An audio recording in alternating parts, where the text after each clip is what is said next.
Warning, the following video contains strong language which may be offensive to some viewers and/or inappropriate for children. The content within this video is intended for mature audiences only.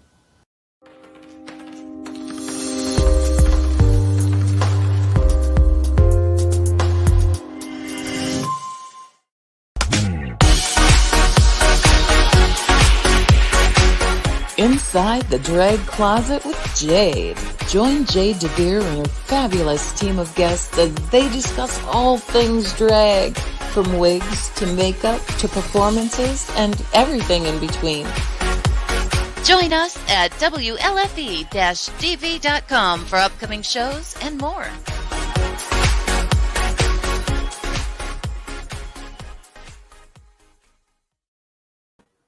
Well, hello there, kids. Welcome to Inside the Drag Closet, the interactive vodcast where we talk about all things drag and some things that aren't. Who knows? We're really just here to have a good time. We have a fabulous show planned for you this evening. We have two incredible drag kings joining us. We've got the amazing LEKROSS. He's so handsome. He's also my brother, so it's a little weird for me to say that, but that's okay. And I have to say, a special place in my heart for my very first drag child, IZZY. AHEE is joining us all the way from Colorado. So it is going to be an amazing evening. I'm joined by my beautiful, beautiful co-host, Scarlet Overkill. But we've got to talk about me for a hot second because, you know, that's what we do. And we start off the show with a little who, what, and where. Who am I? My name is Jade DeVere. I am a drag performer. I've been performing for 437 years. I love the art of drag and everything it has to offer. What am I wearing? Well, I wanted to break out a new outfit I haven't gotten to wear yet. I should have steamed it, but oh well, here we are. This is an absolutely amazing outfit by Coquettery Clothing. I love Coquettery. Their outfits are amazing. They offered this dress in a bright, beautiful green, but, you know, I don't really do a lot of green except for the jade that's behind me. So I wanted it in a bright, vibrant purple, and I got what I asked for. I'm wearing a beautiful new hair system by the amazing Ariana Autumn. She took one of my Webster wigs and she restyled it. I have to lean back so you can get the full fantasy of this hair. This is one of my favorite wigs. I wore it months ago on the show. I had her repurposed. I'm obsessed with this hair. Also, of course, I'm wearing a beautiful jewelry set from Rocks by Cox. And my makeup tonight, my eyes are from Morphe. This is the James Charles palette. It's a beautiful palette. And I got a present from my mother-in-law this week. I got one of Kimchi. Oh, you can't see it with the lights on. Whoops. Pont de Creme by Kimchi Beauty, Kimchi Chic. Check them out. Her makeup is amazing. This is technically supposed to be an eye makeup. You can kind of see it there. But I used it as a lip color tonight because, you know, why not? All vegan and cruelty-free, and 2% of all the sales of Kimchi Chic Beauty goes to the Trevor Project. So make sure you check them out. Amazing brand. Last but not least, where can you find me? Well, you can find me every Wednesday night right here on WLFE-DB Radio's Inside the Drag Closet, the show where we talk about all things drag. And some things that aren't. Who knows? We're really just here to have a good time. You can also check out my website, www.jadedevere.com. If you ever have any questions you would like us to talk about, you can go right there. We also have our merch available. Let me figure out where I put that. We have sweatshirts. We've got the new Inside the Drag Closet tie-dye t-shirts. We've got masks. We've got gaiters. We've got, hold on, my favorite thing on our website, fanny packs. And of course, we now have stickers of myself and my fabulous team of co-hosts. So make sure you're coming out, supporting every week. We already have a mountain of comments coming in. Yes, shoulders. You know, I wanted something small and subtle and understated. Instead, I wore this. Hello, everyone. Derek is watching. Josh is watching. Catherine is watching. The fabulous Miss Catherine Ortiz. We're going to be chatting with her husband a little bit later. Supporting her hubby. I love that. Vicky and Daniel watching. Amber is watching. Amber, thank you for the compliment. Amazing look tonight.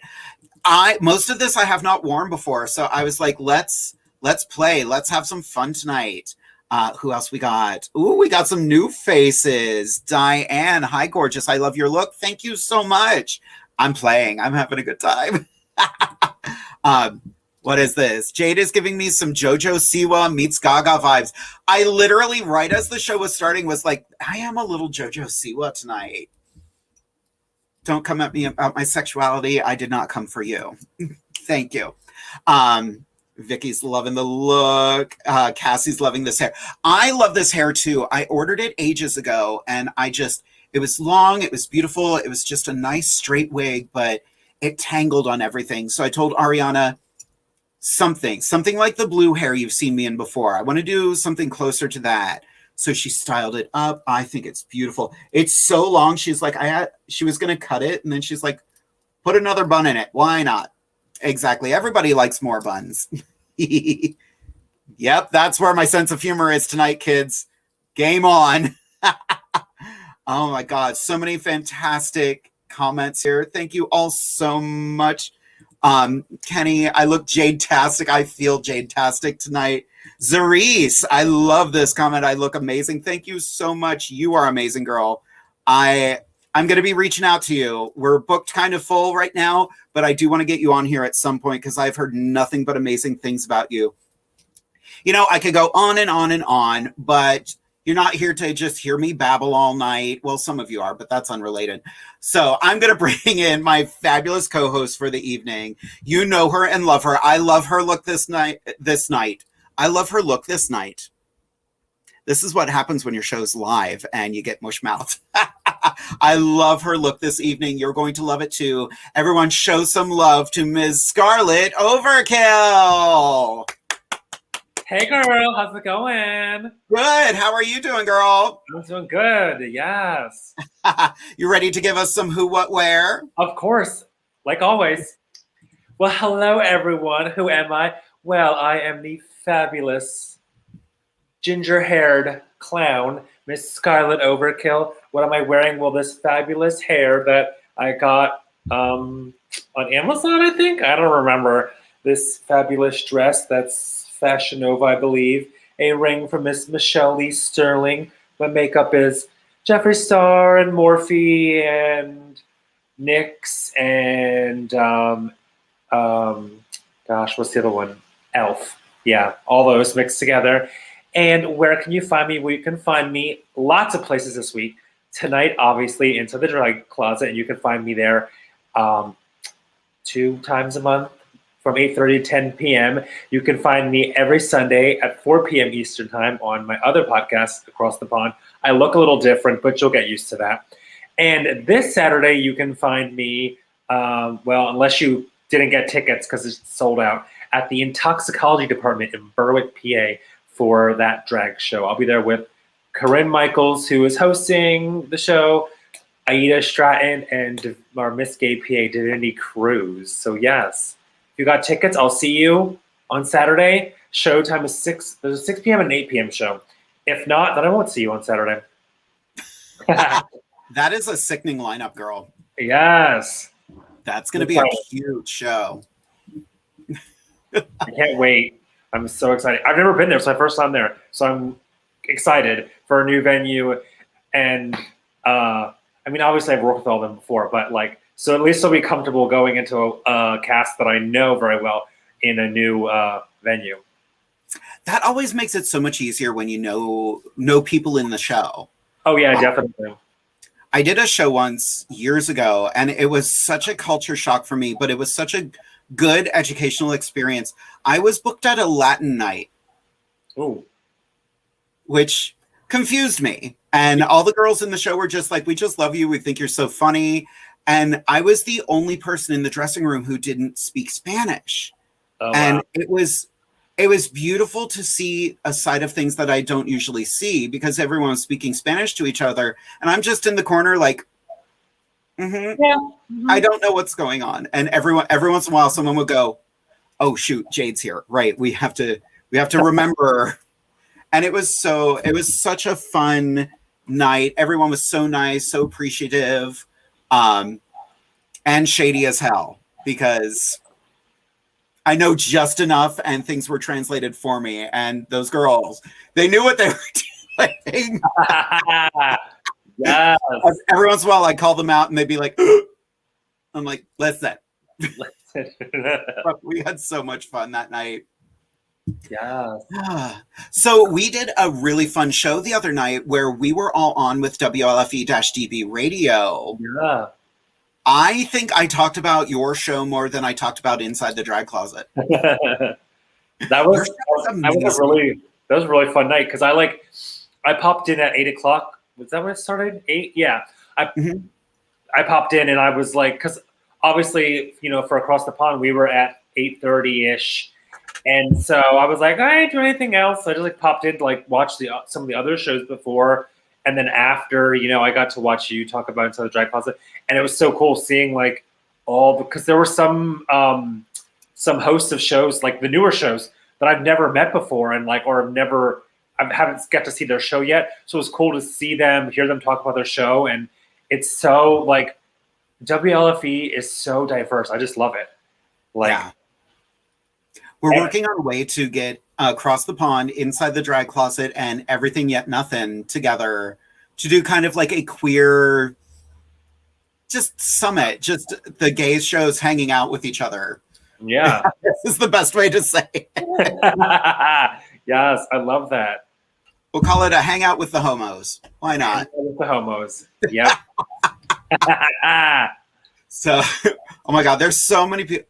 Ooh, I love this comment. You're going to love this too. Ooh, Scarlet with the Cyndi Lauper girls just want to have fun vibes. So okay. I love that you went for your boobs first. You know what? You know what? I thought I was looking a little Cyndi Lauper tonight when I got the girls on. So no, in all honesty though, I put the dress on because I was like, I'm going to have to do all this. I have not shaved my chest and arms and stuff like that in weeks. So I was like, I'm going to do all that on Saturday because I'll actually be in person drag. So I'm like, let me just hide all my body parts real quick. So I threw this high neck thing on. It was very 80s. And then I was like, I want something to go with the lips, but clash with the dress a little bit. And this orange hair had just been laying on top of a pile. So I'm like, yeah, sure. And I threw it on and I was like, this is 80s Cyndi Lauper kind of vibes. Okay, this is the look. Isn't it great when the world just tells you, hey, here's the thing to do? Right? I had just a pile of wigs and then all my wigs on the heads on the shelf. And I looked down and the first thing I see is this one. So it was meant to be. Yeah. Derek just commented about the show on Saturday. That show has an amazing poster. Oh my gosh. I wonder who made it. Crazy, right? Who knows? Yeah. We have Aurora watching this evening. Hey, sister, how you doing? Hello, mother. Dominic is watching tonight. Yo, brothers. Hey, sup? Dominic, the other night, we were backstage before the show started, and he called me bro at one point when I was fully dolled up, and I was like, me? Right. Are you talking to me? Sup? How you doing? It's so funny. Speaking of bros, let's get into tonight. Tonight's going to be amazing. So we're going to start off. We are going to introduce. I get so choked up because we haven't seen each other for so long. He is my first drag child. I will always have a special place in my heart for him. He has been sharing love and light with the entire universe, and I'm so excited to bring to Inside the Drag Closet the incredibly talented IZZY AHEE. Hey, hi. Hello. Hey. How are you, sweetheart? Oh, I'm marvelous and fabulous. Yeah. Excellent. Why don't you give us a little who, what, and where? All right. Well, I'm IZZY AHEE. I'm also known as Hollis Taylor. I'm a gender activist. And I'm definitely non-binary, but when I'm in drag, I like he. So that's who I am. And I'm wearing a very interesting combo, actually. I'm wearing this fabulous hat, which you can't miss. I got it on Etsy. I encourage you to shop there and buy from artists directly. And my look, glitter beard, often inspired by my drag grandma, Whitley Dier. And,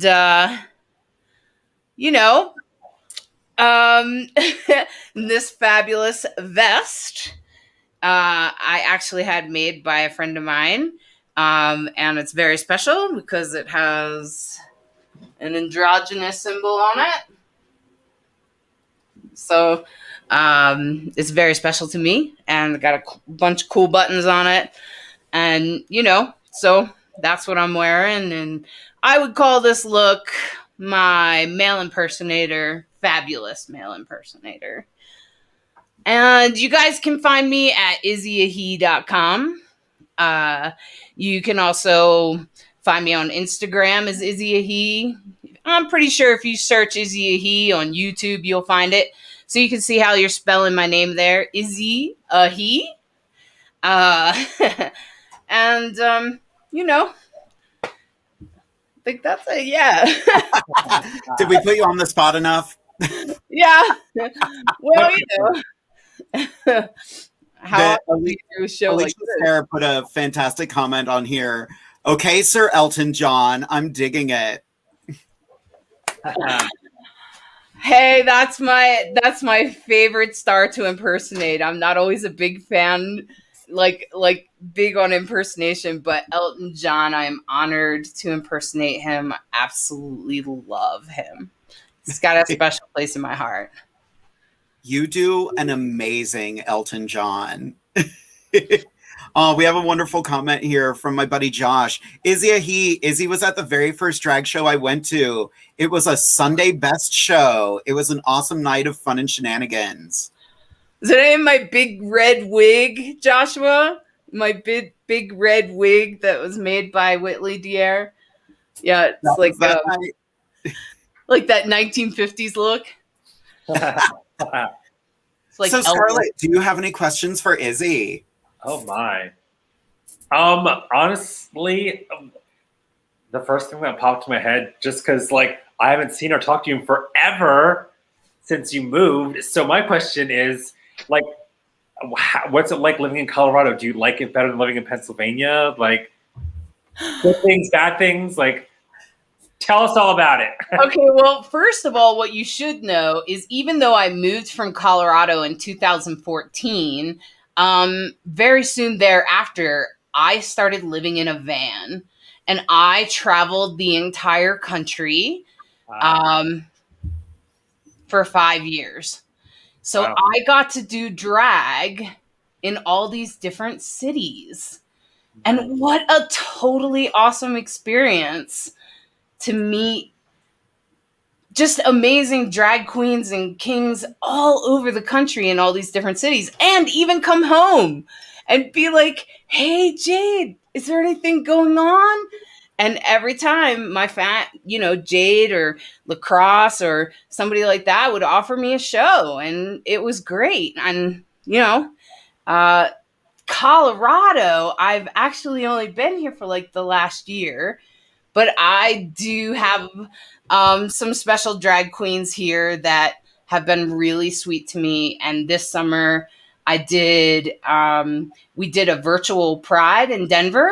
And so I performed a song for the BLM movement. And so that's on my YouTube. You can check that out. And I'll tell you, Colorado is kind of weird in the drag community. It has a lot of different layers. There's actually a rodeo drag here. What? Yeah, they do drag at the rodeo. Okay. I have a multitude of questions now. I haven't been to one yet, but I've been invited numerous times. So I have thought about getting in my cowboy hat and going. But from what I understand, they perform sometimes on the horse, sometimes the drag performer also gets on, and rides. Hold on, I'm moving to Colorado quick. I have a job. Rodeo clown? Yeah, I got that. Here's my resume right here. This piece of paper on my face. Oh my God, she dressed for the theme. I did. I didn't know we were going to talk about rodeo clowns. Hey, here I am. Yeah. And they compete. They have a whole competition. I've been invited several times. I know there's one around here too, but I don't know anything about it. I'm going to have to look into this now. I'm making a note. It's totally. And then I did have a little competition, but because of my job taking me away, I didn't get to really finish. But there was a community I plugged in here that I was Mr. Majestic Hearts. So. Oh, okay. Nice. We did get a good question from Vicky. Nope, that was the wrong one. Hi, T-Roy. T-Roy. The chat moved ahead as I was typing. So what was your favorite stop during your travels? This is from Vicky. Okay, like I had a lot of fun in a lot of different cities, but I'm gonna have to say that Portland always warms my heart. They welcome me. Their honey heart always welcomes me, and they're like my West Coast family in a way. They fell in love with me when I showed up as Elton, and we just that community is special. They're, to me as well, because being way out there, you feel like I don't know anybody out here, and I just threw it out there. I just threw it out, and I just contacted the drag queens running the shows in the city and said, "Hey, do you ever think about featuring a drag king? Here's a couple videos." And they welcomed me. And ever since then, every year. So that's amazing. It's a really special community out there, I would say.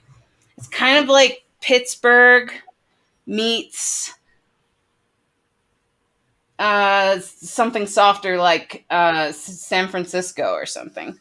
It's a little bit like a soft Pittsburgh. If you can imagine Pittsburgh being a little softer. I can.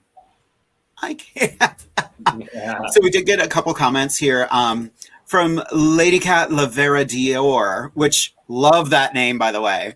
The CGRA, the Gay Rodeo. She also commented, where is it? Where'd it go? The Colorado Gay Rodeo Association. Yes. I'm going to be doing my homework now because that's fantastic. That's awesome. We do have one more question I want to get to pretty quickly. And this is, I'm excited to hear the answer to this question from Alicia Stair. What's it like being Jade's child, especially the first one? A lot of pressure being the oldest as more come along, or treated differently after more joined? No pressure with me sitting right here. Well, that's an interesting question. Actually, I didn't feel pressure. I did feel a sense of obligation, though, a sense of being professional, not jumping into the drama if it arises, which it always does. And I did kind of feel like because Jade is an excellent drag queen, that I was expected to be excellent as well, but in my own style. And as more, to be honest, and then once we brought in Mr. Treats, my brother, like, I don't know, I feel like me and Jade had a huge influence in that. And together I felt like it was really special. And we really had a special heart experience right before I moved when Mr. Treats came in. So I feel like they were all special. And I just feel like and then I moved away and my family multiplied. And I got to come back and have a family reunion. Do we have that picture with even with my wife showed up? God, Bella came. I'll have to find it. It's somewhere. I will I will dig that picture up during the commercial break. It was great fun. And I tell you, I don't have any other connections to Pennsylvania that are so heartwarming and sweet to come back to like that. You know, I don't have big family in my personal life. So drag family feels like that's really my family. Mm-hmm. I feel loved, accepted, seen. Ever since I first saw you perform, I knew you had that hunger for the art of drag, and that's what drew me to you. And I was just like, this little thing right here. We're gonna have some fun. And do you remember what it was, Jade? Do you remember the day that you were going to ask me and I showed up on stage and did tap dancing? Yes. Oh, wow. Yep. Yeah, that was the moment I was like, done. And you roller skated too. You did a number on roller skates. I was like, oh, this asshole. Okay. Yeah, this was meant to be. And I have adored you since day one. I find it hard to believe there's anybody out there who could not meet you and not be instantly just taken aback by how amazing you are. I'm sure there are some people that don't think I'm the greatest person in the world. I'm sure. I mean, don't we all have those people? Yeah, but you know, they don't have a whole lot of bearing in my life at this point. That's fair. Yeah. Well, darling, we're going to move you backstage for a little bit because we do have another interview to get to, but we're going to ask you to hang out for a little bit, and we've still got questions to get to. So we'll see you in a couple minutes. All right, darling? Okay. Bye. Since day one, I was like him. He's amazing. Yeah. I felt the same way about you, though. Like, I was like, there's something there that I want to figure out. Yeah. And you ended up with such an amazing drag family, too. Yeah. Like, we've had your mother on the show already. We need to get more of our families on the show. Yeah, for sure. Speaking of drag families, now we're going to talk to my brother. I didn't do that on purpose. I was thinking, who are the two of the most cartoony kings I've ever had the joy of working with? And I reached out, and I'm so glad they both said yes. Everyone out there, get ready. He is amazing. One of the best kings I've ever met. And again, one of the most beautiful human beings I've had the honor to get to know, and I get to share this earth with. Everyone, send some love to the incredible LEKROSS. Hi. Hey. How are you? Good. How are you? Good. I'm good. Can't complain. Still Excellent. Are you hibernating. ready to give us a little who, what, where. Okay. My name is fully, I'm Latino, LEKROSS MENENDEZ. I'm wearing a 50-year-old guy / fedora backwards Kmart special. Where can you find me? You can find me on Facebook, Instagram as LEKROSS Ortiz, YouTube, Life's a Drag with LEKROSS, Spotify, Life's a Drag with LEKROSS. Yeah, I think that's pretty much my social outlets. And yeah. Well, that was short and to the point. Yeah. Kmart. I went to Kmart. I love that, though. You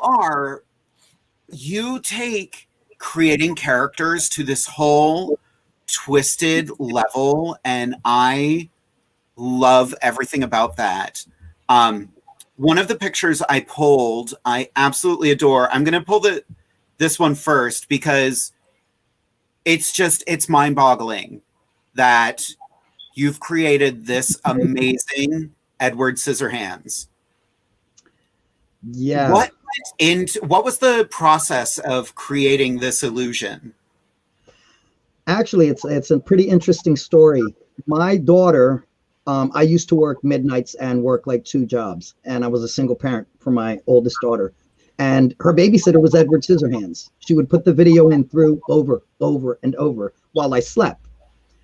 So as a surprise, I told my daughter, I said I was going to do Edward. Well, it turns out she was coming in 3 weeks from California. So I had 3 weeks to create this costume. And literally hand sewing, getting fake leather, pleather, you know, the fox leather, creating the buckles, the belts, everything. Had about 20 different pictures. So I could see every single angle that I could to make it as authentic as I possibly could. And sure enough, when she got married, we couldn't do a mother-daughter dance. So at the show, I came out as Edward, and of course she bawled, which almost made me bawl.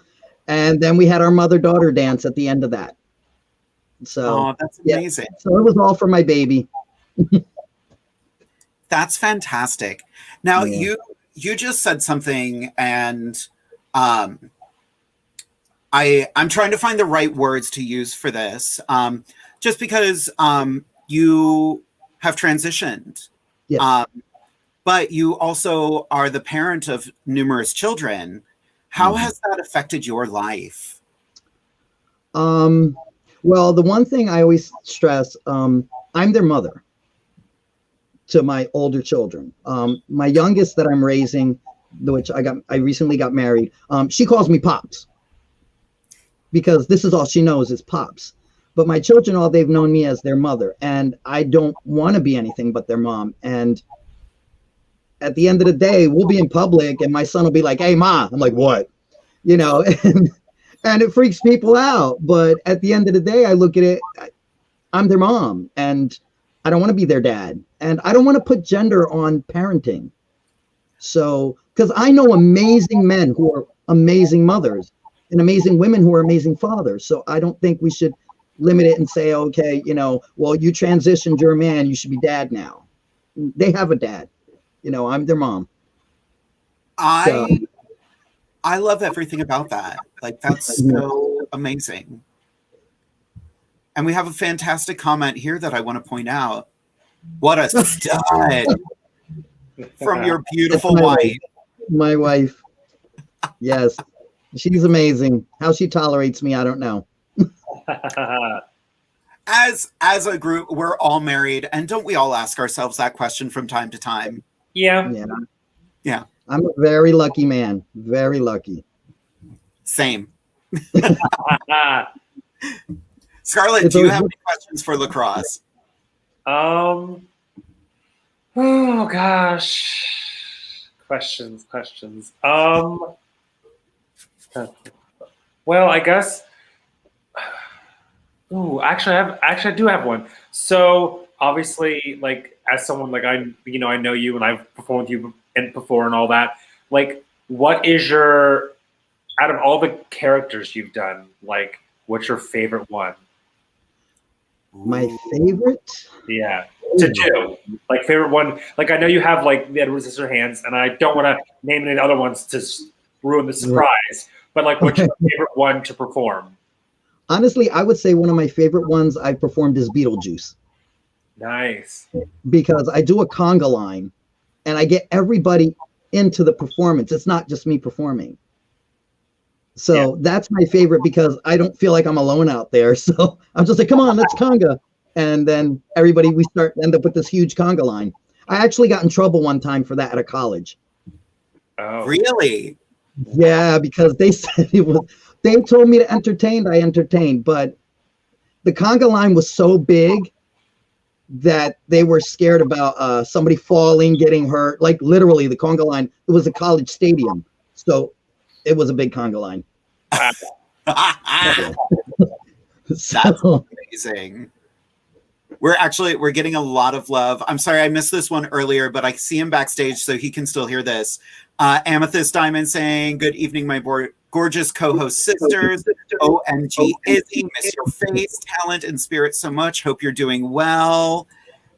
She also commented, "Where's the other one? Where'd it go?"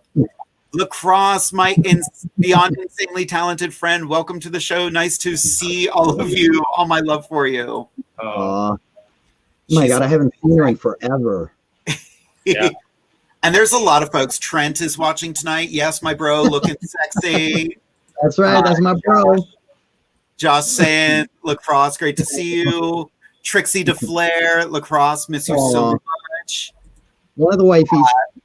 Harry, hello, LEKROSS. This is Lady Tabitha's daughter. Yes, yes. Who else? Dana, hey, much love. So we always talk about sending in emails to Inside the Drag Closet. We got one from Dana. We'll be reading it after the commercial break. Oh boy. Yes, Uh-oh. it pertains to all of us too. So Okay. Oh boy. it's going to be good. Well, I remember that night. LEKROSS, you might have more kids you don't know about. Just saying. Oh my. No. So we have two questions for you, LEKROSS, and we're a little over our time, but oh well, I'm in charge, so game on. So the first question from the incredibly talented Jamie Angel: has your drag changed in any way since transitioning? Yes and no. Like when I first started out drag, I did a lot of just like male illusion, but now it's not an illusion. So I try to steer as much as possible of just doing the beard and coming out on stage like that, because then at that point I'm not a character. I'm being myself and just lip syncing. So I try to make sure that at least every performance is some sort of character. It doesn't have to be elaborate. It could still just be a guy, but it just can't be me, because then that defeats the purpose of drag, in my opinion. That's fair. And another fantastic question from Trixie DeFlair: LEKROSS, who is your favorite drag wife? Oh no, you don't. I have 6 of them, and I don't pay spousal support, so none of them are my fave. No, I'm only kidding. No, honestly, wow, that's so unfair. I have to plead the 5th. I have to, because honestly, I love them all because each of them brought something so unique. Good pageant answer.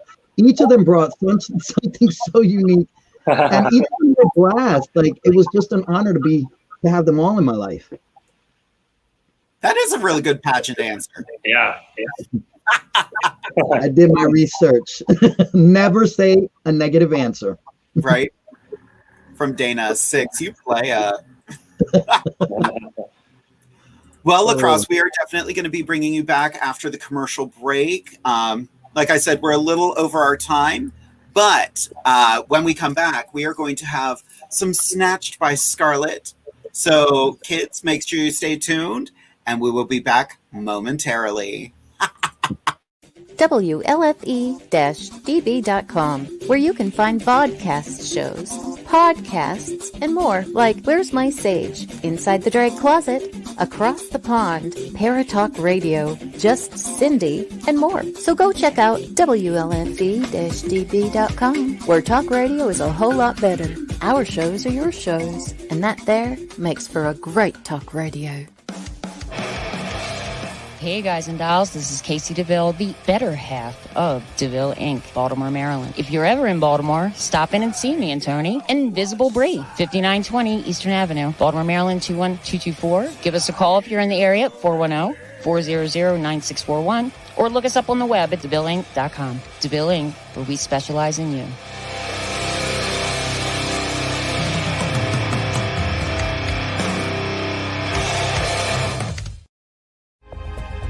Ted Van Son Jr. is a seasoned investigator and well-versed in the ways of paranormal investigation. He is now ready to share his ideas and unique approach with all of you.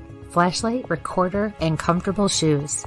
Hit the ground running as you follow this easy step-by-step guide to a fun and thorough paranormal investigation, perfect for first-time and lightly seasoned investigators. Think outside the paranormal box. Learn all about the technology and techniques used back in the early days of paranormal investigation. You can find these valuable resources online at Goodreads, Barnes & Noble, Walmart, and Amazon. Get yours today.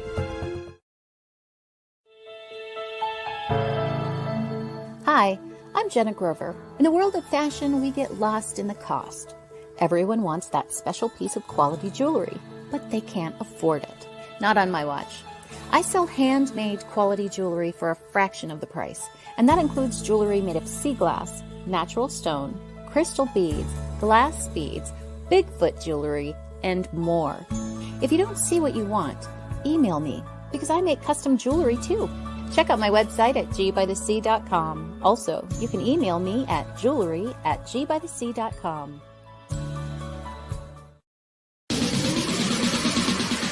You're listening to WLFEDB Radio. Now, back to our program. Well, hello, everyone. How are you? This is my segment, Snatched by Scarlet. And tonight, we're going to be talking about some skincare. And we're going to be talking about hemp and how hemp seed oil can be used in your skincare routine. Some benefits that it has for the skin. And we're going to start out by talking about like some health benefits that hemp has for people who are using it. So first, not first, but these are just some of the examples. So it reduces inflammation. It helps with oil production. It reduces symptoms of PMS and menopause. So you ladies out there, menopause, PMS. It reduces the risk of infection. It prevents seizures, and it controls anxiety and depression. Now, when it comes to skin care, and I'm just gonna show this real quick. So I just got this from Ulta. Oh gosh, the lighting's bad. I'm trying to be one of those cool like YouTubers, like, oh my gosh, look at my new product I got. Yes, go buy it. No, but this is from Ulta. I just got it, trying some new skincare stuff. And I got this, they recommended it to me. It is a hemp seed oil skincare. It is a Refresh Me, so it's a toner, and it's a hydrating toner. It also has some like fruits and vegetable extracts. So I've been using it now for like a week, and it's great. It's fantastic for my skin. My skin feels so smooth and soft and literally hydrated. So one of the things that hemp seed oil has in it is linoleic acid, which is good for hold on here, for dryness, acne and acne scars, and inflammatory skin conditions like eczema, psoriasis, and dermatitis. And it also helps with your skin aging. So since I'm turning 769 this year, I thought, why not add hemp seed oil to my routine? So what it does is hold on here, let me see. It has it helps with oxidative stress to reduce that. And that occurs when molecules called free radicals damage your skin, leading to wrinkles and fine lines over time. So the linoleic acid, I'm getting so good at saying that word. I've been practicing it. I said it like 700 times before the show because I didn't want to fuck it up. So linoleic acid, it helps with stimulating skin regeneration, improving elasticity and firmness, reducing the appearance of wrinkles and fine lines, and increasing collagen production. So yes, I would say so far, I know it's only been a week, but I would say adding some kind of product that has hemp seed oil in, whether it's like this that I got at Ulta, I think this is like $20 or something. I know a little pricey, but it's also vegan and cruelty free. But something like this that has hemp seed oil in, or any kind of cream, like a moisturizer or a serum or anything, will really help with your skin. And it's been working good for me. I have very sensitive skin as well. So using new products or trying new products is sometimes scary because I'm like, is it gonna make my skin break out? Is it gonna give me redness? But no, this has been great. And what I do is I just wash my face with my, my face wash. And then after my shower, I'll do the, like a serum and a toner, or a tonic and a toner, some kind of mix of the two. And yeah, like I said, I've been using this now for a week as my toner, and it's great. My skin feels amazing. What's the brand again? It's called Hempz, HEMPZ Skincare. Huh. Yeah, and there's so many on the back of it, but like the main ingredients is obviously the hemp seed oil, and then there's other, looks like there's grape and some other fruits I can't pronounce. It said rainforest fruits. So yeah, it's like basically all natural and all that stuff as well. So yeah. That's fascinating. Yeah. It's been something I've been like looking to, you know, obviously hemp and CBD and all that stuff is a hot topic, but I mean for Jeremy and I, we have 3 dogs. So like our oldest has anxiety, and then for the puppy, you know, when it's like, okay, calm down, like, so giving them CBD really helps with like the anxiety. And I know you said you had been using CBD as well. Yeah, I do. And I've loved it. I've gone through, like, the first time it was every day because it was a very stressful time. Now I use it when I can tell there's going to be a more stressful day coming up. I'll go, okay. And literally with CBD oil, you just take the eyedropper, put it under your tongue, squeeze it out, leave it there for a minute. And usually it just lessens the anxiety, lessens, you know, overthinking, which is great. I know a lot of folks, we actually, there was a comment here from Robin. I've been wanting to try CBD for my aching muscles because she's a step dancer. Okay. I definitely recommend it. Catherine actually commented, love hemp's lotion. It smells so good.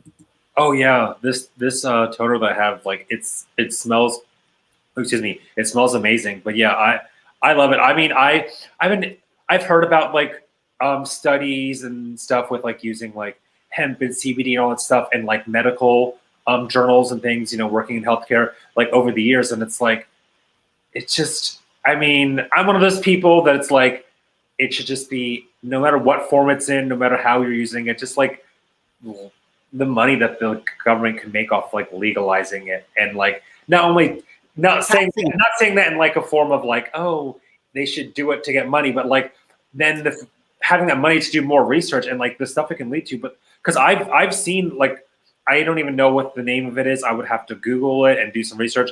But there was a documentary where this woman, I believe it was, she had some kind of like something with like epilepsy or seizure, something, I don't know. And when she like when she smoked marijuana, it like made her not have seizures. Like she would still have them here and there, but like it extremely lessened the amount of seizures she had. So I mean, the benefits of it are there. It's almost like we're hanging on to some antiquated reason for not utilizing it rather than, you know, using what the world has presented us. Exactly. How about that? Let's bring the boys back. Let's see what they have to say about this. All right, kids, we're bringing back our wonderful guests for the evening. We've got IZZY, AHEE, and LEKROSS. Hey. So, do you boys have any hemp-related ideas for us? Well, I live in Colorado. And I say, you live in Colorado. Oh, wow, yeah. Right. You can just go down the street and buy yourself some THC or CBD or whatever anywhere. You know, I believe it's medicine. Yep. I think that even THC has its place in the world, and CBD definitely is awesome for all kinds of things. I think it's ridiculous that it continues to be illegal, which is one of the reasons I live in Colorado. Yes. Yep. How about you, LEKROSS? I'm all for it. Just legalize it already. Get it over with. I mean, I just don't see the point. I mean, there are such worse things out there that alcohol, it's addicting. It can destroy your families. Just smoke some weed and call it a day. Yeah. Right. Like, does anyone ever do anything like, did you ever hear about the guy starting a bar fight while he was high? It never happened. It never happened. A high driver. I think I drove once while I was high, and it took me 30 minutes to get from Philly to Camden. And if anybody knows the difference, it's only a 5-minute drive. It took me 30 minutes. I was so slow and so too cautious. So, no. Well, anybody out there who's ever seen the propaganda film Reefer Madness, like the propaganda film from the 30s is the most ridiculous thing ever, because literally the whole film is just the evils of marijuana. Yeah. And that's how it affects you. No, that's not how it affects you. It affects you by going, where are the chips? Yeah. Exactly. And that was a pen, by the way. I don't even have any. I run an Airbnb and it's 420 friendly. I mean, because it's Colorado, it's private property. I'm allowed to say if my guests are allowed to smoke marijuana or not. So I run a 420 friendly Airbnb in the Rocky Mountains. And frankly, most of the stuff they leave behind is chips. And junk food and candy. And now, wait a minute. Now, wait. Well, I do have a recent story. Speaking of, I can see someone in the chat is saying something about toxic to dogs. I was cleaning up an Airbnb and we didn't put two and two together. And my partner gave the dog a little piece of meat. It wasn't a big deal to give them a little piece of leftover meat that someone left in the fridge, you know, like that's kind of what we do sometimes, right? And I found a business card for a chef that is a 420 chef while I was cleaning. And later on that night, the dog was like, and I was like, oh my God. And then we couldn't figure out what was wrong with the dog. And we finally figured out that meat that my partner gave them made them a little stoned. So Janine is right. It can, I mean, we're very careful. It was a total accident and I felt really bad about it. But I'm just saying it was an accident. And I'm glad that's all it was. Because the doctor was like, did they get into something? Right. Like, I love that even the doctor was like, what might have happened there? What? You want to tell us a story? Yeah, and we finally put two and two together and figured out that it was marijuana meat. Yep. So Izzy, just so you're aware, Amethyst says she's on her way and Josh is on his way too. Everyone's heading to Colorado. Hey, we'll put on a drag show there. We'll do it. Reese is coming to visit as well. Yes. I'm hitching a ride with Amethyst. I just texted her. As soon as we get there, Izzy, we'll all just, and then we'll have a drag show. Exactly. LEKROSS, Yumi, Catherine, and Derek will drive up together. Mm-hmm. You know what? Screw it. Party bus. That's it. Hey, and we'll reach out and see if Nina Flowers will have us over. Oh, yes. Great. That'd be awesome. We did get a question earlier. I forget where it went, but basically, since you were out in Colorado, have you had a chance to work with Nina Flowers? I actually haven't worked with her, but she was very friendly to me when I asked about it, and she thought that there should be more drag kings at the club she worked at. And but I've traveled so much, I haven't really made that connection work yet. But I have made the connection, and they're friendly and nice. Yeah. I reached out to her. Well, actually, Teddy reached out to her for me and about being on the show at some point. And it's just not working out right now. But she was like, maybe at another time. But right now, things are just weird. So I'm like, that's fair. Yeah. More people are like, pick us up on the way. Cassie wants Amy to grab her on the way out. Reese is going without her. That's fine. It's so funny here because you could just go buy a pack of candy it's 420, it's green, and the problem is when people come up to the top of the mountain, which is altitude, and they have a little too much, plus they'll drink a little bit. Ooh.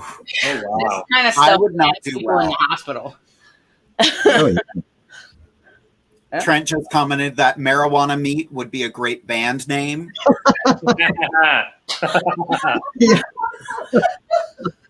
So I'm now the lead singer of Marijuana Meat. We do ska covers of Disney songs. Oh my goodness. I don't know why that's my thing. So Alicia has a question here. And actually, both of you boys can answer this if you'd like. It was directed to LEKROSS. If this is a touchy subject, feel free not to answer. And I'm sorry, but how much did drag change for you, if at all, going through your transition? Now, we kind of touched on this a little while ago, but yeah, let's go for it. I don't, like I said, I don't think it really changed much because I used to do characters before. So, like I said, it's just, I just don't do the average, the regular, just put a suit on and a beard and go perform. That's not drag for me. I'm not saying it's not drag for anybody else. I'm just saying it's not drag for me. So, and I just prefer to be more into costumes, like a cosplay. That's what that's what I've been doing. So what, 7 years now? I love it. I think I really see myself as non-binary. Like when I'm not in drag, I see myself as non-binary, like 100% non-binary. And I am on T, but it's also for health reasons. And you know, it's because it makes more sense than going on other hormones for me. And so, and I do really honestly see myself as both, and have always even had dysphoria based on that. So even my gender dysphoria is based on, oh wait, I don't have both? Okay. So it's almost as if it's a little bit different experience, but it's still the same.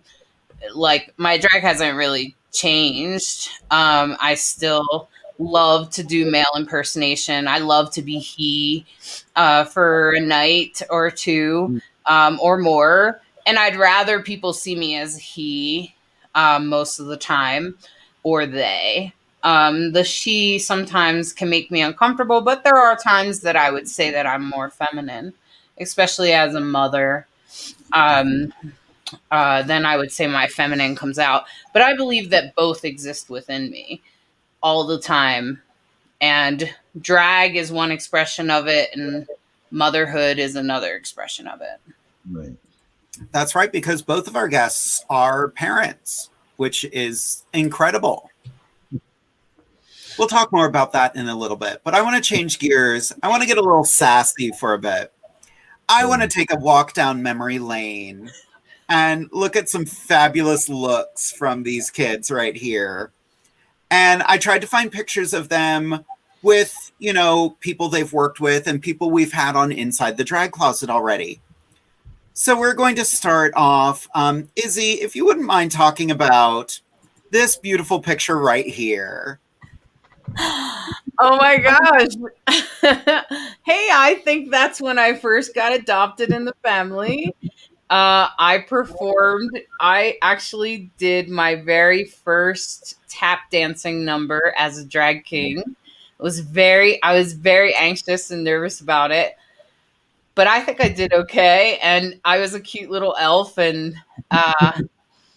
it was a different experience for me, but it was fun to like retake back my tap dancing from my history and take it back and re-own it as a man and come at it from the masculine perspective. So yeah, it was really awesome. And that's one of the few times you will ever see me as a blonde. Why was I blonde that night? I don't even remember. It's because I got that wig and I was feeling it. Maybe you were drunk. I don't know. Not at that show. I didn't drink much at that show. I know. Except that December, because remember they turned the heat on in the dressing room and we were all sweating. Those shows were a lot of fun. We had a lot of fun with that show. I mean, just the whole family, everyone, and the whole thing was a lot of fun. Speaking of the Lebanon show that we have all performed in, here's another picture from the Lebanon show. This is what happens after the show, and LEKROSS starts attacking our guests. That is Josh, who is watching right now. Yeah. I was a vampire. That's fair. I got nothing. Amazing. So let's take another look back. Because I found a picture of two of our guests this evening together. Well, maybe not. Maybe it might be a guest and a co-host in this one. Oh, no. Hey, Scarlet. Scarlet, you're the only co-host. At this moment, anyway. Hey, Scarlet, why don't you tell us about this picture? What? Where was this from? I have no idea. I don't either. Wait, what? I kind of remember that picture. I think I definitely had a drink or two. So one or two. One or two. Definitely had about 15 to look like that. Like what? That had to have been like from when I first started drag, because that's rough. I feel like that was the season, Scarlet, you were competing for Drag Race, and that was the season after Izzy competed. Oh, was I coaching at that point? No. Yes. Was I the coach? Oh, okay. I think so. Okay. I was coaching Drag Race. That had to be, because I'm trying to think in my head, like, where would that picture have been from? It's obviously so old. Right? Yeah. I found that today and I was like, ooh, this bitch is gonna kill me, but we're gonna talk about one more photo here. We'll get back to photos in a little bit, but this one kind of was a little controversial. And LEKROSS and I talked about this a little bit before. Let's talk about this beautiful picture. Yes. My first wife. And my sister. Awkward. Weird. Yeah, a little bit. Yeah, we both won. We were both I was married at the time. Oh, geez, I was married for 20 years to a man. And I think River was with Jordan, who River's with now. So, yeah. And we both won that year. It was a crazy year. That was actually the first time I ever won a title. Was then. And I remember the two of you were getting flack because you were Mr. and Miss Lancaster PA Pride, yet you were both heterosexual. And people were like, well, how dare they? And I was like, screw you. Like, they're representing our community. Right. Allies are part of our community. Like, calm down. Yeah. There was a lot of slack. In other words, they're like, well, you can't really represent if you're not in the LGBTQAI plus community. And I'm like, I just want to do drag. What my orientation should have nothing to do with. Which at that time, I didn't even identify as heterosexual. I was bi. So, I don't know. And you two were great representatives. I just have to throw that out there. Oh yeah, we love that title, and we really worked our tails off for that. So we have a lot of good questions coming in. So I want to get back to some of those. We're going to go over tonight because this is a lot of fun. And I don't know why people are racing outside my house right now. Yeah, it's because it's warm. Yeah. Anyway, sorry, I'm about to run outside dressed like this and just tell them to F off. So our good friend, one of our super fans who has been a woo girl and a special guest host for an episode, Katie Bourbon, would like to know, question for the gentleman, any tips on getting Drag King Night running at local clubs? Like, how do you broach that subject?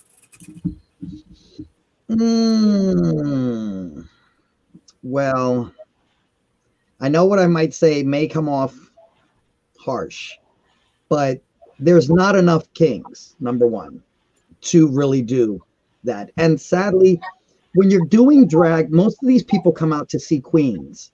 Then you have your one or two token kings who kind of break it up. But it's hard. Like you remember I tried the King's Court, and it was an all king competition. And the first year was good, second not so much, and then the last one was really good. But I don't know that it's something that we can do on a constant basis because we're not really represented, if that makes any sense. So, I mean, that's what I think. How about you, Izzy? Well, I think definitely the drag king thing is definitely a complicated issue. Yes, LEKROSS is absolutely right. There aren't enough kings. It's such a weird thing if I say to someone, I'm a drag king, and they're like, what's that? I know what a drag queen is, but what's a king? And I'm like, it's obvious, the same thing, but the other way. Mostly. And drag is hard to even explain to people. I think that I think you have to think about the crowd. I think you have to think about who is, because if you're talking to somebody that owns a club, all they care about is the Benjamins mostly and their reputation. So those are the kinds of things that's going to be important to them. So that's what you need to speak to. I know when I tried to do some of that here in Denver, it was complicated. And I frankly recommend working with a queen. I think getting us together is actually the smartest thing we could do, is help each other out. Like, why can't we just have a drag show? Yeah. Right? Exactly. Doesn't have to just be kings or queens. And I've met lots of queens that are happy to lift me up and include me. And I think LEKROSS has too. And I think we should just all come together, because there's also drag performers that are something in the middle. Mr. Treats is a great example of that. And so we also need to consider, fuck the binary, man. Why are we celebrating that? Right. That always cracks me up too, especially with drag titles. We have to have a Mr. and a Miss. Yeah. Why? Why do we have to be a straight couple? Yeah. It's so programmed now. I was very lucky to put together, it was a Quality Fest. Now they're York Pride. They did Regent. They just went with a Regent. Anybody could compete, and it was amazing. Nice. And to tie both of those threads together, which couldn't do that again if I tried, one of the contestants, who is non-binary, has another fantastic question. How much does a segue? Do you ever do blended costuming that brings both male and female together in unique and unexpected ways? Izzy, you're shaking your head. Go for it. Yeah, I just did a video like a year ago. You can look it up. You can look it on my YouTube. I just did a video where I actually made the same androgynous symbol here. I actually have it, and it's a headpiece, and it goes way up here, and you can see pictures of me with it on, but it's androgynous. It's the masculine and feminine together, and I'm in a outfit, and I do this. I do "Good to Be Alive" by Andy Grammer. So it's on YouTube. You can see it. How about you, LEKROSS? No. As I am searching for the pictures of you as a drag. Yeah, I only did a gender bend once, and I was Mystique, which, I mean, it came out really nice. It came out really good, but I just wasn't comfortable. So that's when I realized, I think the most I can do, and this is going to sound terrible, is like to do like Prince, who is so androgynous. Like, that's as androgynous as I can go, like with Prince or something like that. But I can't really, I'm just not comfortable going any further than that. It's not me. That's fair. Well, and this ties, Scarlett, do you have any questions? I feel like we're going in tonight. I'm taking it all in right now. Because Dana, actually, we're going to get to Dana's question after we chat about the questions she sent into Inside the Drag Closet. Because, Scarlet, I want to know your take on this. Oh, boy. So Dana messaged us. She was like, hey, all, it's me. Love to use an all happy hump day. My question is, do any of you need a backstage assistant? Because I would love to help you with any backstage with wardrobe or hair or makeup or bring you a drink or whatever. Do you need an assistant? Cheers.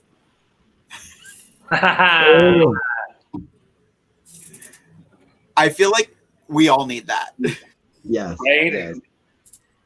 Well, I mean, we've talked about this before, and well, Jade, we've had them on our show before. Our lovely husbands who are pretty helpful backstage with us, but there are those shows when they're not available or they're not able to help or both. So yeah, having a backup backstage hand wouldn't be a bad idea. Accurate. I think it takes a lot of strength to do that because it gets very demanding back there. And I know, like, even myself, like, I get so wrapped up in getting ready, I tend to forget to say thank you, things like that.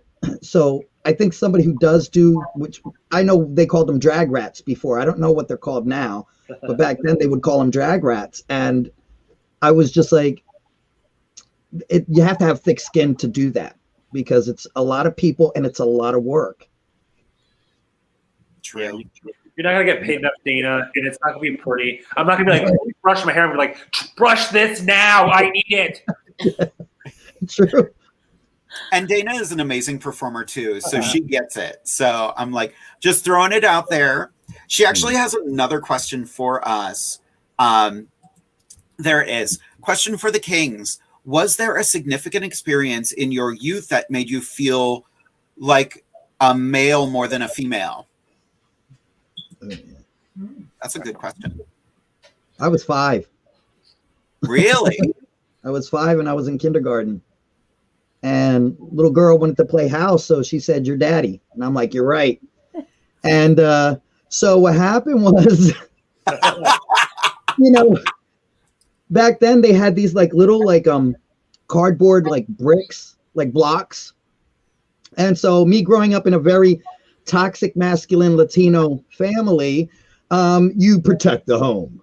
So anybody who tried to come in, I'd beam them in the head with one of the blocks because I'm protecting my wife and my home. They had to call my mom and everything. Yeah. And I would steal my brother's clothes. That's so funny. Yeah. Yeah. Now, I'll tell you, one of the funniest things I did was when I was 8 years old. My mom was sick, and I decided that I was going to impersonate Stevie Wonder and come lip sync. I just called Say I Love You.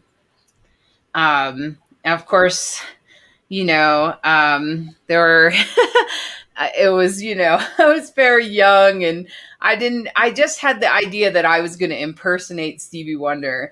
Now, my mom wasn't particularly impressed or anything, but she wasn't feeling well. But, you know, for me, I believe that was my first moment of wanting to do drag, of wanting to be a masculine or have a masculine expression. I also think I was a drag queen in a past life. So I just have this strong connection to drag. I've always had my whole life.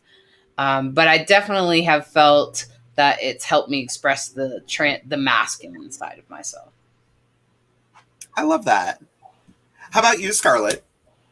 When did you realize you were masculine? Good question. No, I mean, I knew that, like, I mean, this isn't, I'm just thinking about, because LEKROSS brought it up. Like, I knew in elementary school, like, probably, you know, second grade, actually, I knew that I was gay because I liked to play things like house with the girls at recess instead of kickball with the boys, or, like, you know, I didn't want to play sports with the boys. I wanted to play like the girls things with the girls. So like I kind of always knew I liked I would prefer to do more feminine things and play with more feminine things. But, you know, I didn't come out until I graduated high school because I remember going to high school and there was a kid there that was like a senior when I was a freshman. So like I'm like walking to high school, I'm like, oh shit, this is so scary. I'm like fresh meat, literally. I'm a freshman. And then I was like, but it's like a new experience and I just hit puberty and blah, blah. So like maybe I should come out. And then there was this kid that was a senior, like luckily it was his last year.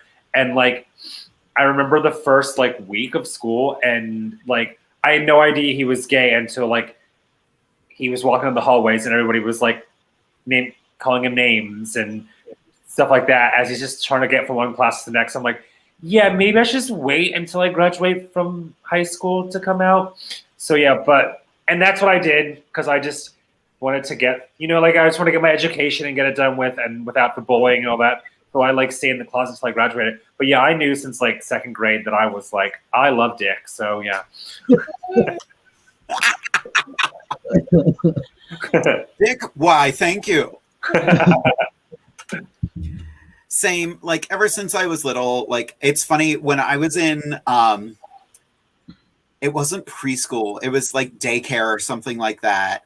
They took a class photo and I just looked pissed because they wanted to put this firefighter hat on me. I was like, no, stupid, I want the girly one. And I'm just livid. And the teachers were like, smile for the picture. My family was so mad. They're like, you ruined the picture. I'm like, shut up. But yeah, I loved the girlier things. I still do. Like, I don't care. I'm one of those people who, if I'm playing a video game, I'm going to be the girl. Same. All day and every day. Granted, who could say no to Chun-Li? True, because she kicks ass. She does. Yeah. She kicks straight up ass. We're reconnecting people in the chat right now. Like people who used to work together are like recognizing each other, who are realizing Katie is the Duchess at the New Jersey Renaissance Fair. It's like our chat it's fascinating to watch tonight. All right. I'm looking for the actual, let's play with pictures some more because that's a lot of fun. Oh no. So we're going to start with LEKROSS this time. There's a picture I found on your Facebook and it struck me, and I had never seen this picture before and I don't know how I missed it, but can you describe this picture for us? Yes, that was a friend of mine, Serena Hildebrand. She does a Monsters and Lace photography. And basically, this was the first time I actually did a reveal since my surgery. And it was basically for transgender and how I represented in that transgender. There's like a series she did, and she did not just transgender, but she did any, like within the whole community. And yeah, and mine was I exist. You know, whether you want me here or not, I'm here. So I love that. I hate when people are like, I don't believe in trans people. Well, they exist. Yeah. You don't have to believe in them. They're here. Those are some of my favorite TikToks because I just get angry. I'm just like, no, I just don't think they have the right to exist? Shut up, Karen. So as we're on the topic of super serious photos and things that should be taken very seriously, let's talk about this.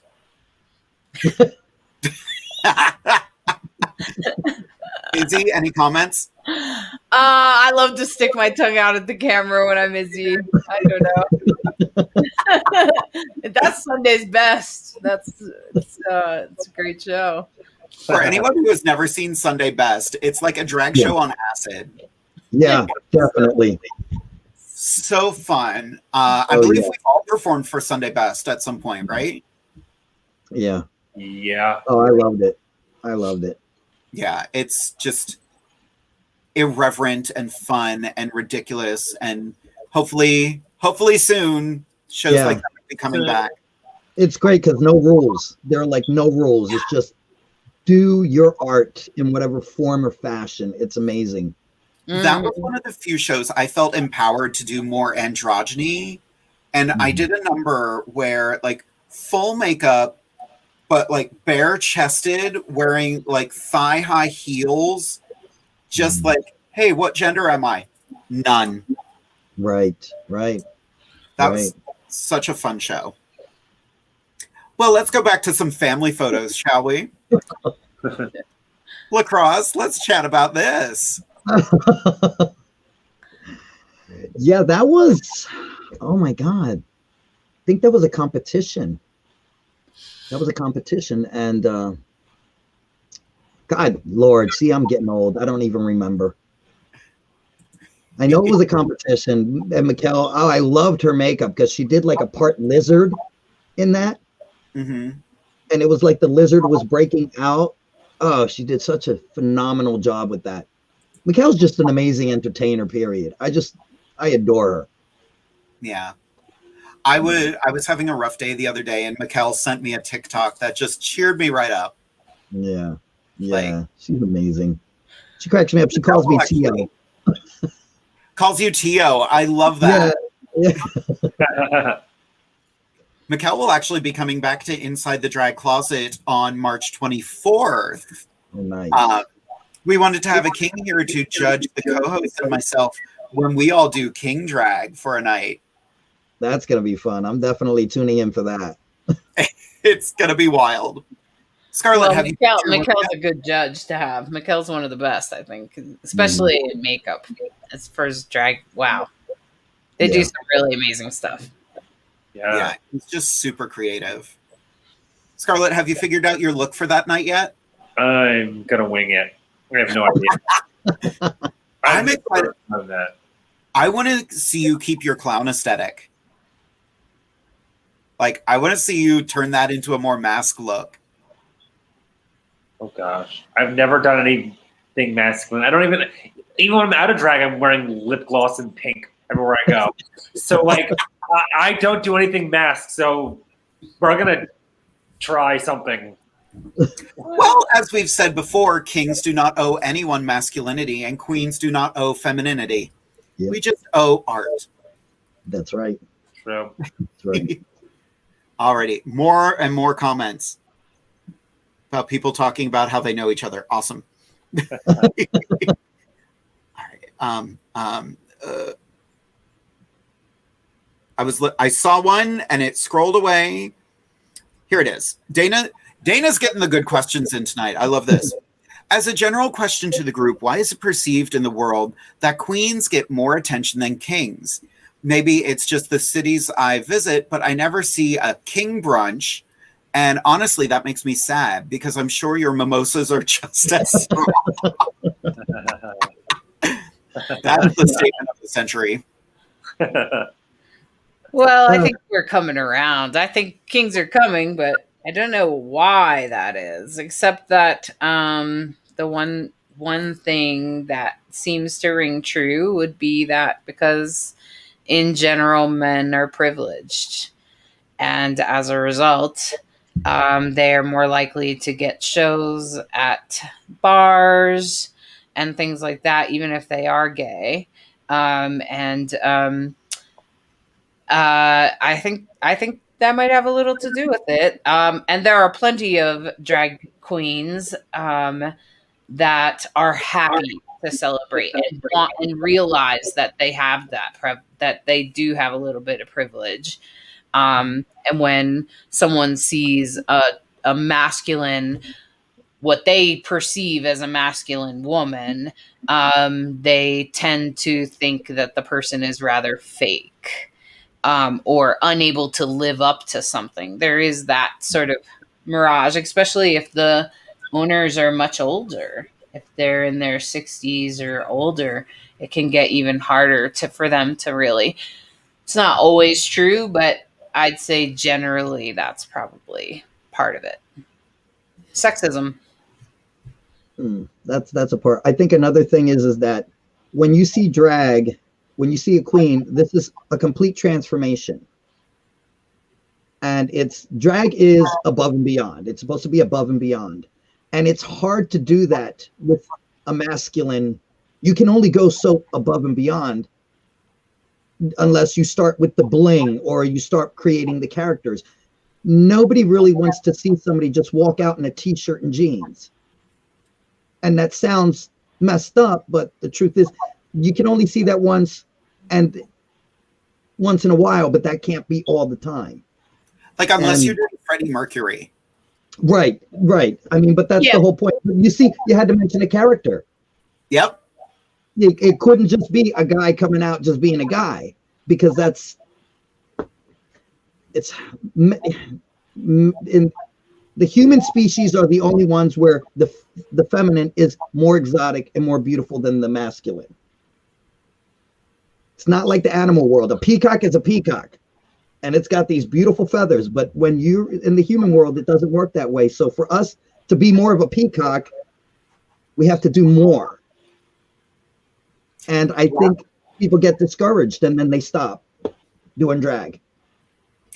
Last week we talked about, what is the drag king equivalent of a queen looking fishy? And we did the research on it. Apparently the term is beefy. Okay. I don't care for that. Personally, I like the term cocky. Yeah. You're looking very cocky tonight. So, and that's what we're naming the show on the 24th, I believe. The co-hosts get cocky. Oh, nice. It's gonna be a mess. It really stinks, though, that it has to be that way within the drag community. I think it really stinks that, you have to fight even harder as a king to get, I always get told, you're a king who has the mind of a queen. No, I have the mind of an artist. Why does it have to be that? Why do you have to compare me to a queen if my art is completely different? So, I get a little sensitive on this subject. And that's beautiful, because, what we do as artists is very important to who we are as artists. Right. I've dedicated my life to being a performer, and, tonight was definitely one of those, we're going to do a different kind of look. They might not like it, but I like it. So, right. And, every once in a while, we all have those numbers that don't go over the way we want them to. Right. I have a few. I love performing, and I frequently get told, please don't do that. And every once in a while I'll be like, I want to do that number, but I'm not going to make any money doing it because nobody gets it, but I want to do it. Right. It's like, you can't always be a king and be a stud. It's, and that's the one thing everybody tells me, oh, you should do more choreography. You should do this. You should do that. I'm like, no, I'm theatrics. I like to be theatrical. I can't dance for crap. That's never stopped anyone. So, speaking of costumes and whatnot, I do have a couple more pictures I want to show off, and I have to say I'm blown away by this first one I'm going to show. LEKROSS, I never knew you did the illusion of Scarlet Overkill.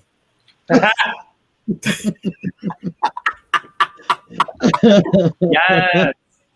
I literally was looking at the picture, and that's not what I was going to say. And then I saw the wig, and I looked at Scarlet. I was like, oh,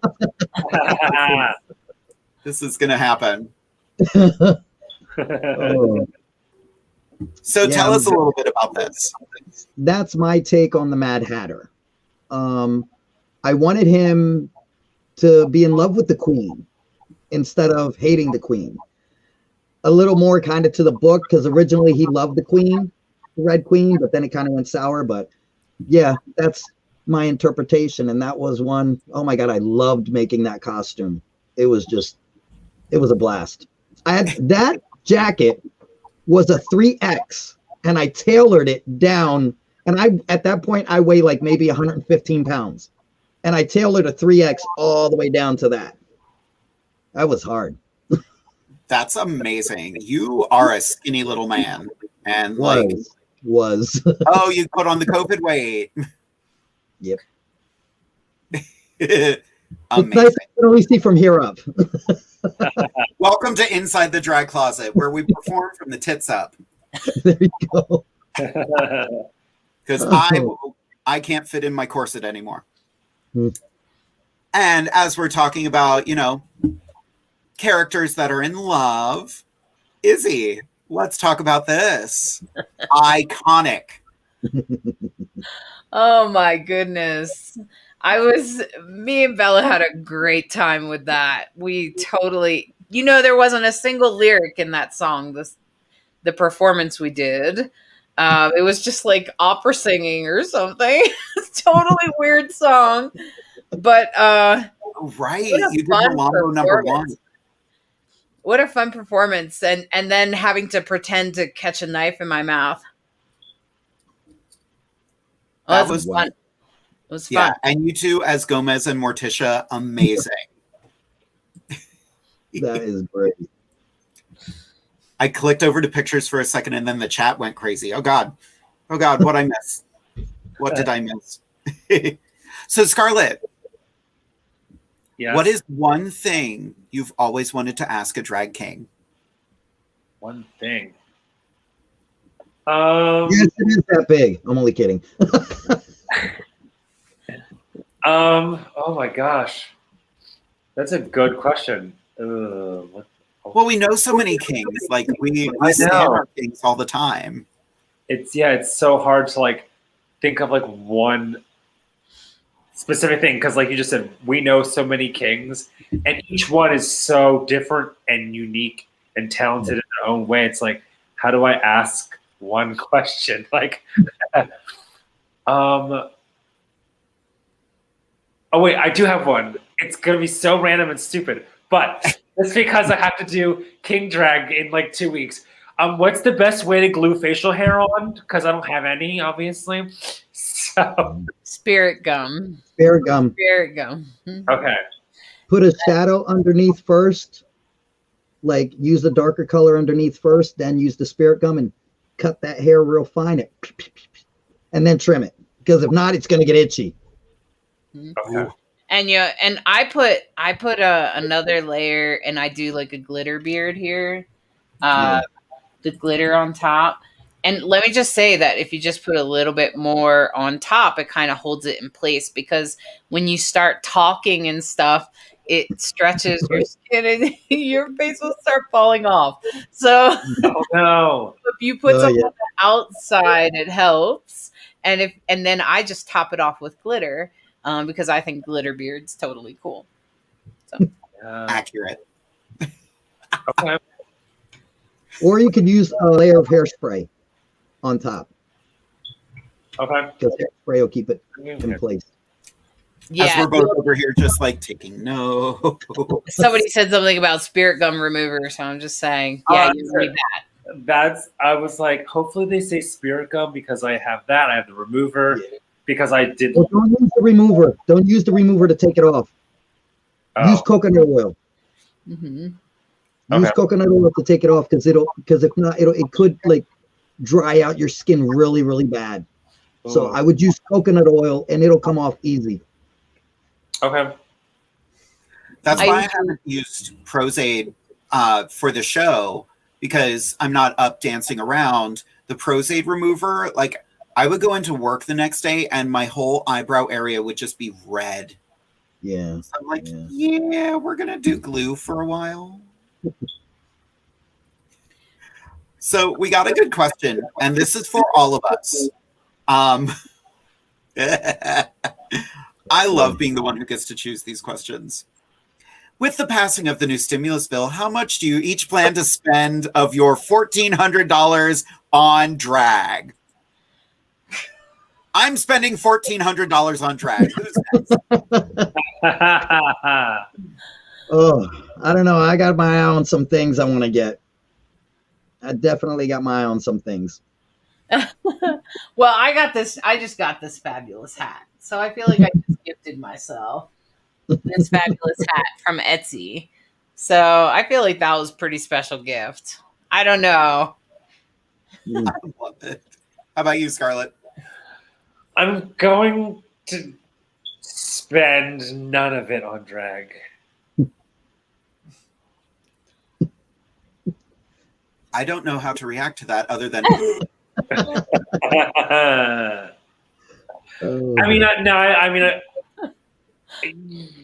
Technically, I am gonna spend some on my appearance for drag, but I guess that counts.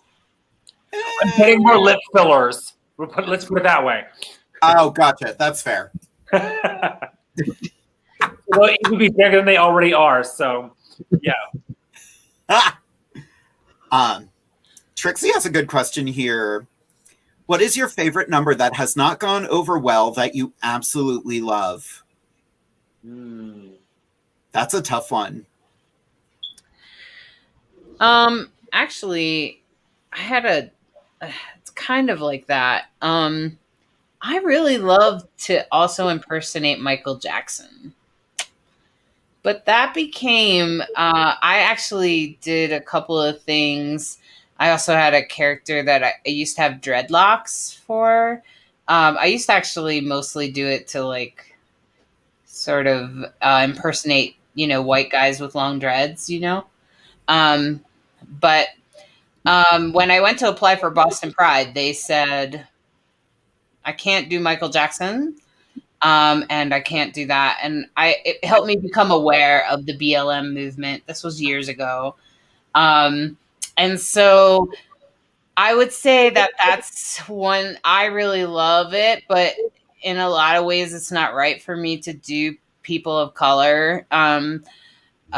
Because I should, first of all, leave the space for people of color to drag kings of color, right? That want to perform those characters. If I don't do it, then it leaves it more open for them, right?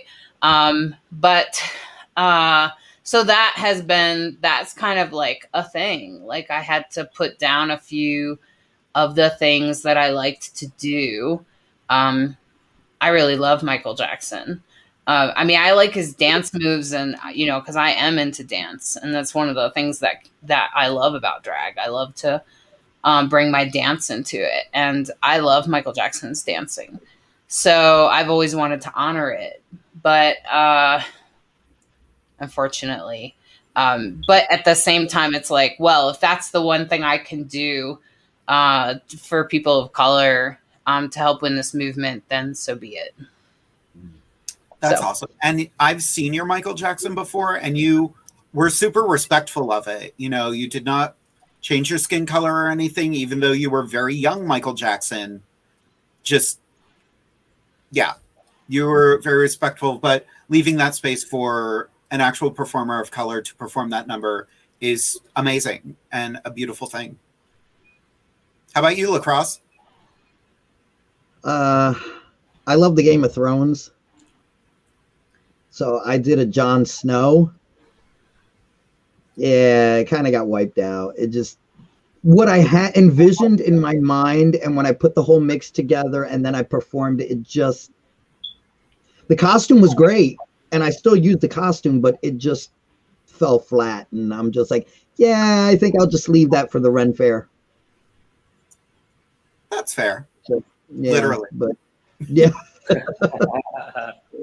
How about you, Scarlet?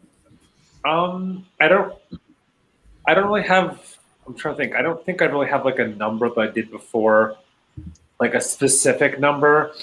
But I'm just thinking of, I've done shows at certain venues where I was like, oh, I'm going to do this number because I like to do it. It's fun. I'm going to have the most fun because it's one of my favorite, we all have like certain numbers that you like are like, oh, I could perform this every day if I could, because it's like one of your favorites. So it was one of those. And like the venue that I was at just wasn't the crowd. Like it wasn't their type of, I guess, music or what they were into. So it didn't go over so well in the sense of, not that I didn't have fun and I didn't turn it out on stage, but the crowd was just like not into it. Yeah. Happens. Yeah, really, different places, like you can't do certain numbers at certain places. You got to actually feel that crowd out. And you don't always know when it's a new venue or something. Yeah. And you kind of get stuck because you're like, okay, I already sent the music in. I got the costumes. Game on. Here we go. Yeah, that's it. Yeah. I did. I've done a number of numbers that I'm like, oh, this is going to be fun, and the audience didn't respond, and I'm like, oh well, I still liked it. Too bad.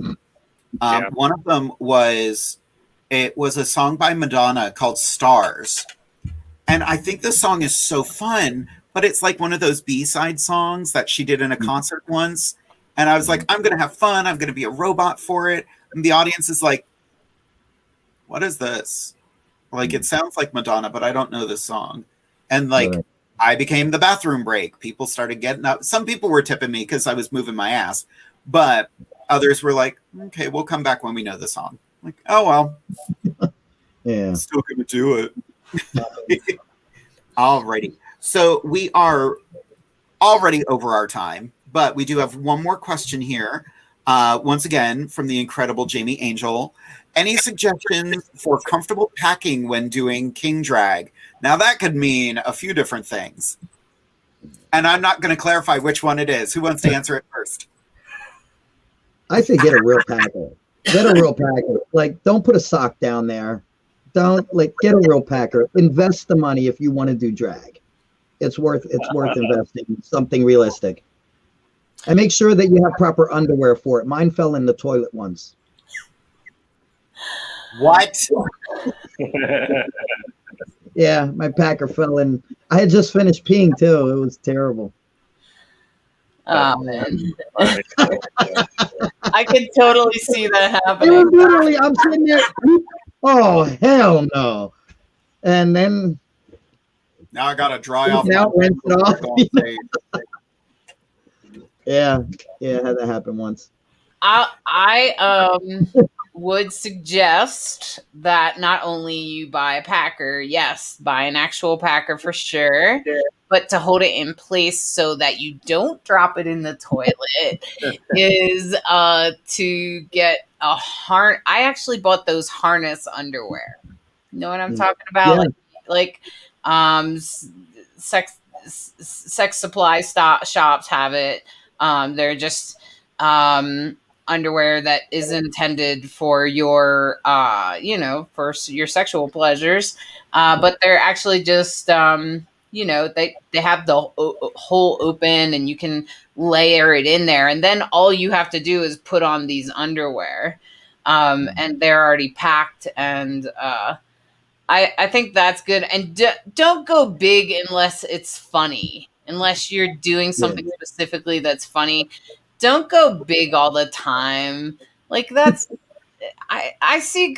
Yeah, don't do that. Just Be modest with your wangage. I mean, I was going to say Wish has really big dildos for really cheap. I wouldn't know. A friend told me. Well, we all learned more about Scarlet Overkill tonight. Also.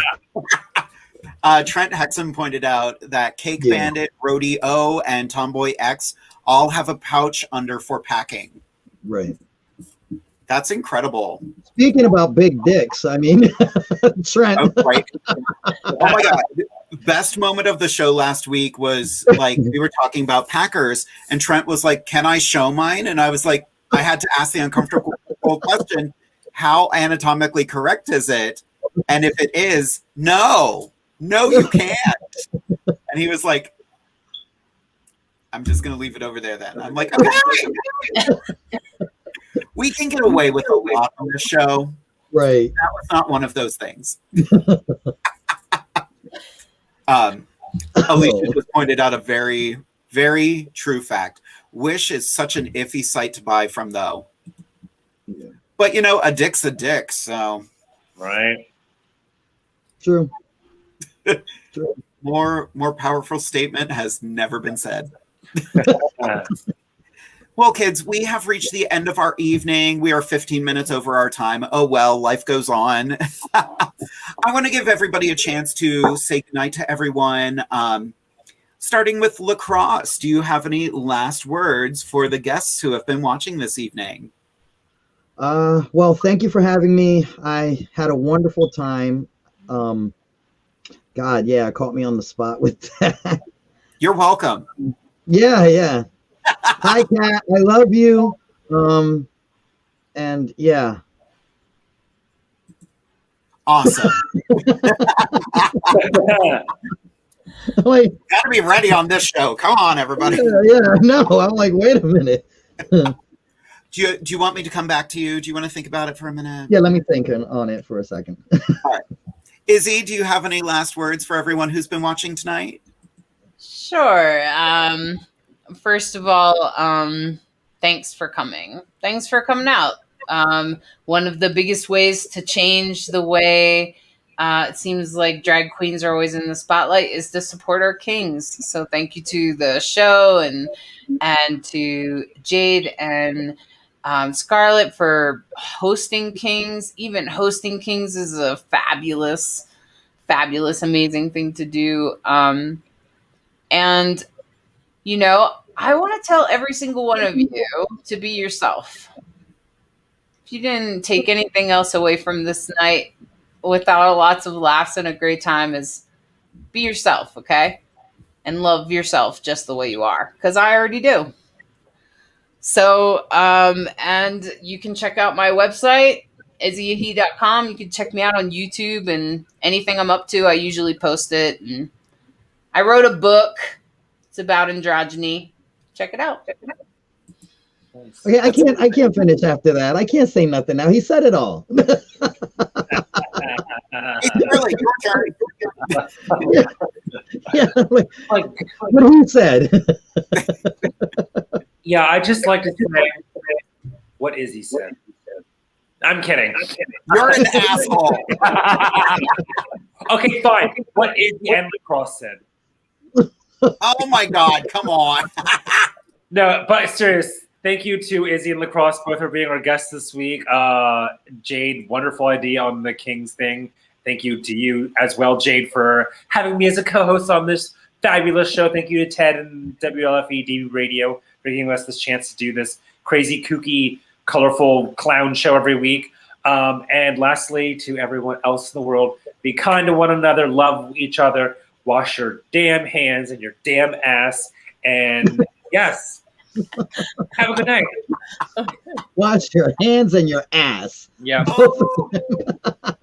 Truer words have never been spoken. We're going to have LEKROSS. I do want to answer one quick question before LEKROSS says goodnight to everyone. Alicia, do you have any Kings of Color lined up for the show this month, or maybe for an upcoming show?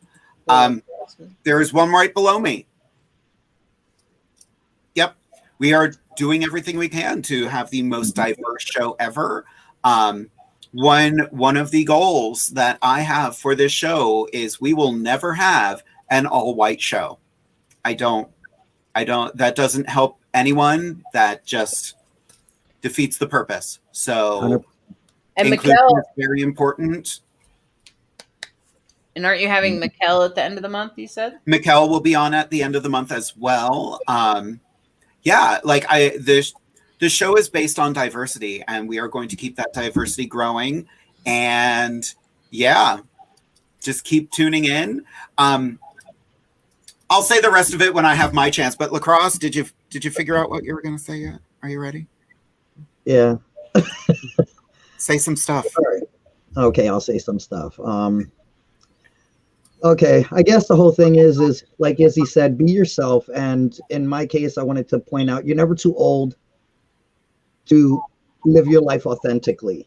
I started late, but always know, doesn't matter what age you are, you can always come out, you can always share, you can always have someone there that will be there for you. Second of all, thank you everybody for coming. I really appreciate that you guys came and support this. Definitely meant so much to me. Thank you, Jade. Thank you, Scarlet. Thank you, Izzy, for being a brother.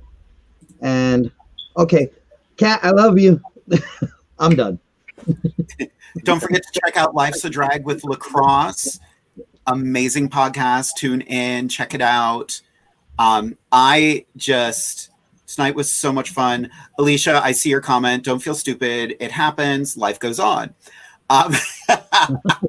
We love you. We adore you. I adore all three of you. You are all amazing. I have nothing but love in my heart. You all make me so happy to keep doing this show. You're all welcome back anytime you want, except for Scarlet, because, you know. I'll see you on the 24th. She's on the schedule, so she has to be back.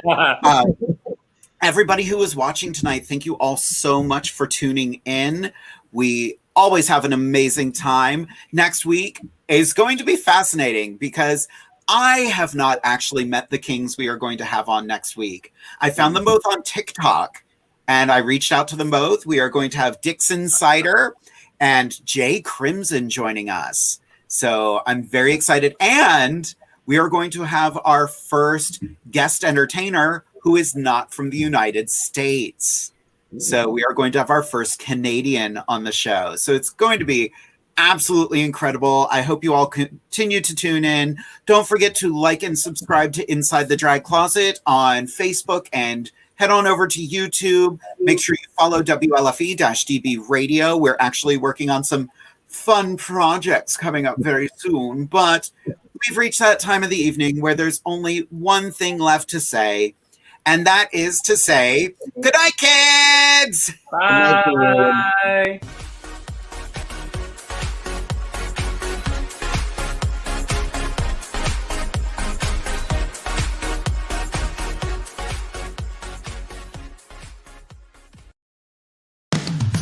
You've been listening to WLFE-DB.com, where our shows are your shows.